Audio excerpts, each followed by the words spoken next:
नमस्कार दोस्तों, मैं Ramdev Kushwaha, director of Ramdev career classes, आज मध्यकालीन इतिहास के 13वें पार्ट पर डिस्कशन करने जा रहा हूं। आज का टॉपिक है औरंगजेब। कल तक अपन ने देखा था, शुरुआत की थी मुगल दरबार की, और मुगल दरबार में शायद आपको राजा याद हो गए होंगे। मैं यहाँ पर लिखना चाहता हूँ, लेकिन आप भी कमेंट में या लाइव चैट में जाकर के और बताएं कि पहला राजा कौन था। जल्दी करना है आपको। जी, शुरुआत करें। पहला राजा बाबर कब से कब तक रहा? 1526 से 1530। चले दूसरा लिखें जल्दी से। हुमायूं 1530 से 1540 और 1555 से 1556। हुमायूं के बीच में शासन किसने किया? तो दो राजा थे, एक शेर शाह सूरी और एक आदिल शाह सूरी। फिर हुमायूं के बाद इसका पुत्र आया कौन? अकबर, 1556 से 1606। किसी दिन हम ये पूरी डेट भर पूछेंगे और आपको से बनना चाहिए, ठीक है? इसलिए ध्यान से देखें और सुने इसको। अकबर के बाद इसका पुत्र जहांगीर 1605 से 1627। जहांगीर के बाद इसका पुत्र शाहजहां 1627 से 1658। और शाहजहां के बाद इसका पुत्र औरंगजेब 1658 से 1707। इसमें अपन बाबर पढ़ चुके थे, हुमायूं पढ़ चुके थे, शेर शाह सूरी पढ़ चुके थे, आदिल शाह सूरी पढ़ चुके थे, अकबर पढ़ चुके थे, जहांगीर पढ़ चुके थे और शाहजहां पढ़ चुके थे। आज अपन को देखना है औरंगजेब, जो कि 1658 से 1707 तक राजा रहा। ये है औरंगजेब, ठीक है? आज अपन को इन्हीं को पढ़ना है, औरंगजेब के बारे में। चले शुरुआत करते हैं अपन। औरंगजेब 1658 से 1707 तक राजा रहा, दिल्ली की गद्दी पर बैठा। कहा जाता है औरंगजेब ने अपने पिता शाहजहां को कैद कर लिया था। इनके कई भाई थे, उन्हें औरंगजेब ने उन्हें हरा दिया और पिता को कैद कर लिया। औरंगजेब के बारे में कुछ शब्द हैं कि इनका जन्म हुआ था 1618 में। औरंगजेब की मृत्यु हुई थी 1707 में महाराष्ट्र में। औरंगजेब का मकबरा है औरंगाबाद में। औरंगजेब राजा कैसे बना? तो लिखा है औरंगजेब ने अपने पिता का नाम क्या था? शाहजहां को कैद कर और भाइयों को हरा दिया था तथा स्वयं दिल्ली की गद्दी पर बैठा। कौन? औरंगजेब।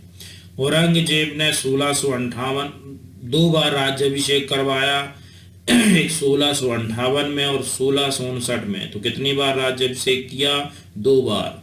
और ऐसा एकमात्र मुगल शासक है जिसने दो बार अपना क्या करवाया? राज्याभिषेक। ध्यान रखना है, ये क्वेश्चन आता है, एकमात्र ऐसा मुगल शासक जिसने दो बार राज्याभिषेक करवाया, वो कौन है? औरंगजेब। ये क्वेश्चन कई बार आया है। भारतीय इतिहास में ऐसे दो ही राजा मिलते हैं जिन्होंने दो बार राज्याभिषेक करवाया, एक औरंगजेब और इसी प्रकार से छत्रपति शिवाजी, उन्होंने भी अपना दो बार राज्याभिषेक करवाया था। आगे हम चर्चा करेंगे शिवाजी की। और आगे देखा जाए तो औरंगजेब ने एक सिख धर्म के 9वें गुरु थे। कौन? तेग बहादुर। तो सिख धर्म के 9वें गुरु तेग बहादुर ने मुस्लिम धर्म ग्रहण करने से मना कर दिया था। इसी कारण से औरंगजेब ने इन्हें मरवा दिया था। ये है सिख धर्म के 9वें गुरु तेग बहादुर, ठीक है? तो इन तेग बहादुर को मरवाया था किन्हें? औरंगजेब ने। तो इसका मतलब है सिख धर्म के दो गुरु मारे गए थे, एक 5वें गुरु और एक 9वें। बताए 5वें गुरु कौन थे? आपको लाइव चैट में रहना है, और लाइव क्लासेस का मतलब है कि लाइव रहें, ठीक है? टाइम का ध्यान रखें। 10:30 से 11:45 तक में डेली वीडियो में आ जाता है आपके यूट्यूब पर। ठीक है, तो लाइव रहें और लाइव पढ़ें। लाइव रहने का कुछ अलग ही अंदाज होता है। जब बीच में क्वेश्चन इस तरीके से पूछे जाएं तो तत्काल आंसर दें। ठीक है, बहुत सारे लोग नहीं रहते हैं लाइव। कुछ समय के बाद जो लाइव रहेंगे हम उन्हीं को वीडियो देंगे, बाकी लोग तो क्लोज कर देंगे। ठीक है, फर्जी टाइप की पढ़ाई मत करें आप लोग। मेरा उद्देश्य था कि यदि आप फ्री बैठे हैं तो कुछ तो करें कम से कम। केवल यूट्यूब का माध्यम का केवल यही उद्देश्य था, लेकिन कई लोग ऐसे हैं। अब मैं देखूंगा कि कौन कौन लाइव रहता है, किस तरीके से पढ़ रहे हैं, केवल उन्हीं को करेंगे, बाकी को हम अनसब्सक्राइब कर देंगे। अपना पढ़ते रहना जहां पढ़ना हो आपको, क्योंकि ये हम लोगों की इतनी बड़ी मूर्खता है कि जब फ्री में भी कोई चीज मिलती है, घर बैठे भी चीज दी जाती है, तो हम लोग करना ही नहीं चाहते। तो ध्यान रखेंगे, कुछ दिन और हम देखेंगे कितने लोग लाइव रहते हैं, कितने लोग वीडियो देखते हैं। ठीक है, यहाँ हम ऐसे नहीं करेंगे कि आपने एक दिन मंथ में देख लिए, बाकी दिन कोई मतलब नहीं है।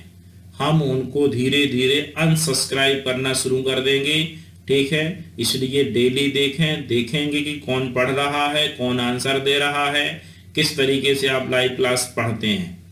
ठीक है, इसी कारण से औरंगजेब ने इन्हें तो 2 गुरु मारे गए थे। एक 5वें गुरु जिसका नाम था गुरु अर्जुन देव, जिसे मरवाया था जहांगीर ने, और 9वें गुरु तेग बहादुर, जिसे मरवाया था औरंगजेब ने।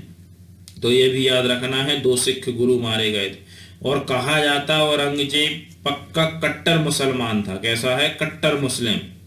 इसीलिए औरंगजेब का एक उपनाम भी है जिंदा पीर। क्या कहा जाता है? तो औरंगजेब को जिंदा पीर कट्टर मुसलमान होने के कारण भी कहते हैं।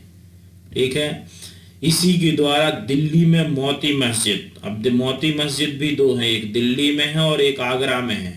तो दिल्ली में मोती मस्जिद का निर्माण कराया गया औरंगजेब के द्वारा, जबकि आगरा में मोती मस्जिद का निर्माण करवाया गया था शाहजहां के द्वारा। तो दोनों याद रखेंगे। दिल्ली में ध्यान रखेंगे, छोटे छोटे क्वेश्चन होते हैं और आप गलत करते हैं।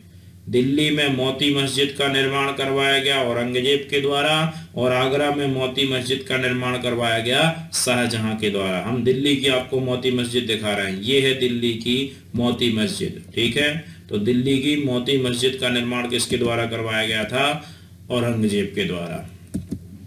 नेक्स्ट आगे देखते हैं, औरंगजेब का विवाह हुआ था बेगम रजिया दोरजी के साथ। किसके साथ हुआ था? बेगम रजिया दोरजी के साथ हुआ, जिसे चांद बीबी एक उपाधि दी गई थी। कौन सी? चांद बीबी के नाम से जाना गया। औरंगजेब इससे अत्यधिक मोहब्बत करते थे। ये भी एक बहुत बड़े प्यार मोहब्बत वाले थे। जैसे शाहजहां की बेगम थी मुमताज, वैसे औरंगजेब की बेगम थी चांद बीबी। ठीक है, तो इसी की याद में इनकी भी मृत्यु अचानक हो गई थी। किसकी? चांद बीबी। और अचानक मृत्यु हो गई तो औरंगजेब ने इनकी याद में औरंगाबाद कहाँ है? महाराष्ट्र में। बीबी के नाम से ही बीबी का मकबरा बनवाया, और इतना फेमस है ये मकबरा किया जिसे भारत का दूसरा ताजमहल भी कहते हैं। बहुत इंपॉर्टेंट है ये क्वेश्चन, आते भी है कई बार कि भारत का दूसरा ताजमहल किसे कहा जाता है। तो ध्यान रखेंगे, दूसरा ताजमहल कहते हैं बीबी का मकबरा, जो कि औरंगजेब ने औरंगाबाद में बनवाया था। हम आपको दिखा रहे हैं बीबी का मकबरा। आखिर ताजमहल जैसा है क्या? ये है बीबी का मकबरा। आप इसको देखें यदि, तो ये बीबी का मकबरा बिल्कुल जैसे ताजमहल दिखता है वैसे ही कुछ है। इसीलिए इसकी तुलना की जाती है किससे? ताजमहल से। इसे मिनी ताजमहल के नाम से भी जाना जाता है। तो ये है आपका दूसरा ताजमहल। नेक्स्ट देखा जाए औरंगजेब में, तो औरंगजेब जितने भी अच्छे कार्य थे सब बंद करवा दिए। किसने? औरंगजेब ने।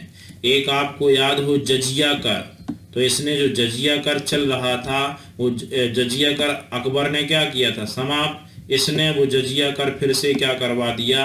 प्रारंभ करवा दिया। तो इसने जजिया कर प्रारंभ करवाया था। किसने? औरंगजेब ने। आपको याद हो सर्वप्रथम फिरोज शाह तुगलक ने जजिया कर लगवाया था, फिर अकबर ने जजिया कर समाप्त किया था, और फिर औरंगजेब ने जजिया कर फिर से क्या कर दिया? प्रारंभ कर दिया। ये हम समझा चुके हैं कि जजिया कर एक धार्मिक कर है जो गैर मुसलमानों से लिया जाता था। तीर्थ यात्रा कर अकबर ने क्या किया था, समाप्त किया था, और इन्होंने तीर्थ यात्रा फिर से प्रारंभ कर दिया। ठीक है, बता सकते हैं तीर्थ यात्रा कर कब शुरू किया था अकबर ने, कब समाप्त किया था? 3 चीजें बताई थी अकबर के शासन काल में, तीर्थ यात्रा कर, जजिया कर और मनसबदारी प्रथा। याद ना हो तो आप अकबर वाले वीडियो में इसको जाके देख सकते हैं। झरोखा दर्शन, नौरोज त्योहार को अकबर ने, औरंगजेब ने क्या कर दिया, समाप्त। आपको याद हो तो अपन ने एक राजा पढ़ा था बलबन, बलबन ने नौरोज त्योहार का प्रारंभ किया था और औरंगजेब ने नौरोज त्योहार का समाप्त कर दिया। औरंगजेब ने 1665 में अपने सेनापति को भेजा था जयसिंह, ये कट्टर मुसलमान हैं, और शिवाजी कौन थे, कट्टर हिंदू।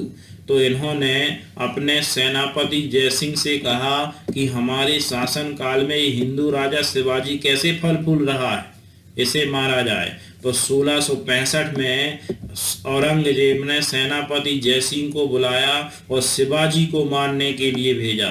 कहा जाता है शिवाजी विशाल सेना के साथ गए थे, किसके, जयसिंह विशाल सेना के साथ गए किसके पास, शिवाजी के पास, और शिवाजी पर क्या कर दिया, आक्रमण। किंतु शिवाजी भी बहुत चालाक व्यक्ति माने जाते हैं, बताएंगे अपन जब पढ़ेंगे शिवाजी महान। ठीक है, छत्रपति शिवाजी, तो आगे इनकी चर्चा होगी, बहुत इंपॉर्टेंट है शिवाजी। कहा जाता है शिवाजी पर आक्रमण कर दिया, किंतु दोनों के बीच बाद में एक संधि हो गई, और इस संधि को कहते हैं पुरंदर की संधि। ये क्वेश्चन भी कई बार पूछा गया है कि पुरंदर की संधि किसके किसके विरुद्ध हुई थी। तो एक तरफ औरंगजेब का सेनापति जयसिंह और दूसरी तरफ मराठा सम्राट कौन थे, शिवाजी। तो शिवाजी और जयसिंह के बीच हुई थी कौन सी संधि, पुरंदर की संधि। शिवाजी को हालांकि अपन पढ़ेंगे, बाकी देख ले, ये है छत्रपति शिवाजी। ठीक है, तो छत्रपति शिवाजी को अपन बहुत डिटेल से आगे पढ़ना है, क्योंकि ये मराठा साम्राज्य के बहुत इंपॉर्टेंट थे। तो ये छत्रपति शिवाजी के मध्य एक संधि हुई। इस संधि पूछी जाती है कब हुई, तो 1665 में। क्या नाम है, तो पुरंदर की संधि। तो ये छत्रपति शिवाजी। नेक्स्ट देखें, औरंगजेब 1707 में औरंगजेब की क्या हो गई, मृत्यु। ठीक है, कहा जाता है जैसी औरंगजेब की मृत्यु हुई, इनके पुत्रों के बीच गद्दी को लेकर आपस में युद्ध प्रारंभ हो गया। आपस में पुत्र भिड़ गए कि आखिर राजा कौन बनेगा, जिसमें जीत किसकी हुई थी, मुअज्जम की। ठीक है, इसके 4 पुत्र थे, मुअज्जम, आजम, कामबख्श। ठीक है, तो ऐसे पुत्र थे जिसमें जीत किसकी हुई थी, मुअज्जम की जीत हुई। औरंगजेब की मृत्यु के साथ ही मुगल दरबार का अंत हो गया और उत्तर मुगल काल की क्या हुई, शुरुआत। यही जो मुअज्जम है, इन्हीं को कहेंगे बहादुर शाह प्रथम। क्या कहेंगे, बहादुर शाह प्रथम। तो मुअज्जम की जीत हुई और मुअज्जम उत्तर मुगल काल की क्या करेंगे, शुरुआत। और औरंगजेब की मृत्यु एक भारतीय इतिहास का एक विनाश शुरू होता है, क्योंकि मुगल शासक जितने मजबूत रहे उतने उत्तर मुगल काल के शासक मजबूत नहीं रहे। यही कारण है कि जैसी उत्तर मुगल काल की शुरुआत होगी, विदेशी व्यक्तियों के आक्रमण अधिक होंगे।